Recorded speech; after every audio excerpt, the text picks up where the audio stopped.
ಏನ್ ಸಂಬಂಧ? ಮೊದಲು ನೀವ್ಯಾರಂತ ಹೇಳಿ. ಅಲ್ಲ ನೋಡಿ, ನಾನು ಕೇಳೋ ಪ್ರಶ್ನೆ ಸರಿಯಾಗಿ ಉತ್ತರವನ್ನ ಕೊಡಿ. ಯಾಕಂತಂದ್ರೆ ಮಾತು ಮನೆ ಕೆಡಿಸು, ತೂತು ಒಲೆ ಕೆಡಿಸು ಅನ್ನೋದಾಗ ಗೊತ್ತಿರ್ಬೇಕಲ್ಲ ನಿಮ್ಗೆ.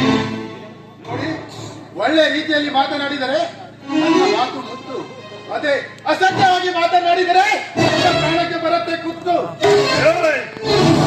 ಒತ್ತು ಗಿತ್ತು ಅಂತ ಮಾತನಾಡಿದ್ರೆ ಮಗನೇ ಕತ್ತಿನ ಪಟ್ಟಿನ ಹಿಡಿದು ಒತ್ತು ಮೂಲೆ ಸೇರ್ತೀನಿ ಮಗನೇ. ನಾನು ಕೇಳೋ ಪ್ರಶ್ನೆಗೆ ಸರಿಯಾದ ಉತ್ತರ ಕೊಡು. ಒತ್ತು ಒತ್ತು ಒತ್ತು ಬಾಯ್ ಬಿಡಿಸ್ಬೇಕಾಗುತ್ತೆ. ಎಚ್ಚರ ಕೊಡುವ ಬಚ್ಚನ ಮಗನೇ, ನೋಡು ನೋಡು, ಈ ಮುತ್ತು ತಾನಾಗಿಯೇ ಪರರ ಗುಡಿಗೆ ಹೋಗೋನಲ್ಲ, ಪರರು ನನ್ನ ಗುಡಿಗೆ ಬಂದರೆ ನಮ್ಮನ್ನು ಬಿಡುವನಲ್ಲ ಈ ಮುತ್ತು. ನೋಡು ನೋಡು ನೋಡು, ನಾನು ಹೇಳ್ತಾ ಕೇಳು.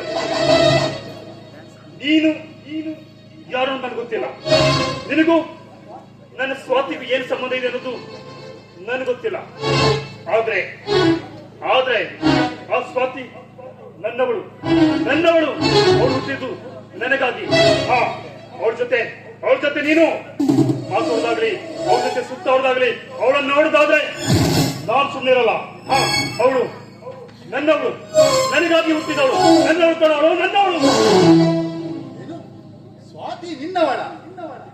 ನೀನು ಸ್ವಾತಿನ ಪ್ರೀತಿಸ್ತಾ ಇದೆಯಾ? ಸ್ವಾತಿ ನಿನ್ನನ್ನು ಪ್ರೀತಿಸ್ತಾ ಇದ್ದಾಳ? ಈ ವಿಷಯ ಸ್ವಾತಿಗೆ ಗೊತ್ತಾ? ನೋಡು, ನಿನ್ನಷ್ಟಕ್ಕೆ ನೀನೇ ಪ್ರೀತಿ ಗೀತಿ ಅಂತ ಕಲ್ಪನೆ ಮಾಡಿಕೊಂಡಿರುವೆ. ಸ್ವಾತಿ ಯಾವಾಗಿದ್ದರೂ ನನ್ನವಳು. ಸ್ವಾತಿ ಪ್ರೀತಿಸ್ತಾ ಇರುವುದು ನನ್ನನ್ನು. ಬಿಡುದಾರಿನ ಎಲ್ಲೆಲ್ಲಿಂದನೂ ಬರ್ತಾರೆ.